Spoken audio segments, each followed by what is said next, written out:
Պյութագորասի թեորեմը գիտես։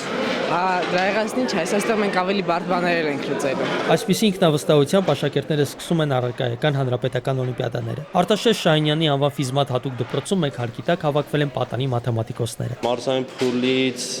բարձր բալ հավաքողները դրանք այն երեխաներն են, որոնք բացի դպրոցական ստուգողականի լավ գիտելիքներից նաև ունեն ճկուն միտք եւ կարողանում են ոչ ստանդարտ իրավիճակներին տալ համապատասխան լուծումներ։ Դպրոցական ու մարզային փուլերը հաղթահարել եւ հանրապետական փուլի ուղեգիրը շահել Հայաստանի եւ Արցախի 156 աշակերտ։ Մաթեմատիկայի հանրապետական օլիմպիադան կանցկացվի 2 օր։ Առաջարկված 6 խնդիրների համար յուրաքանչյուր օր աշակերտները ունեն ընդամենը 4 ժամ։ Հանրապետական օլիմպիադաները միշտ էլ շատ բարդ են լինում,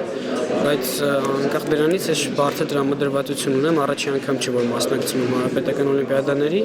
ու ակնկալում եմ, որ հաղթանակներ կունենամ։ Հայաստանի մարզերից եւ Արցախից ժամանած աշակերտները գիշերում են ֆիզմատ դպրոցի կացարանում։ Սնունդը նույնպես ապահովում է ֆիզմատ դպրոցը։ Էդվարդը Երևան է ժամանել Լոռու մարզից։ Այս նինջասենյակն է, մենք ենք այստեղ բալկոնն է,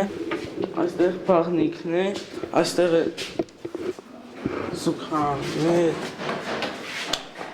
Հանրապետական փուլում բարձր միավորներ հավաքած աշակերտները Հայաստանը կներկայացնեն միջազգային օլիմպիադայում։ Մեդալակիրներն էլ առանց քննության կընդունվեն բուհեր։ Արման Մալխասյան, Ալբերտ Գալստյան, ժամը լրատվական։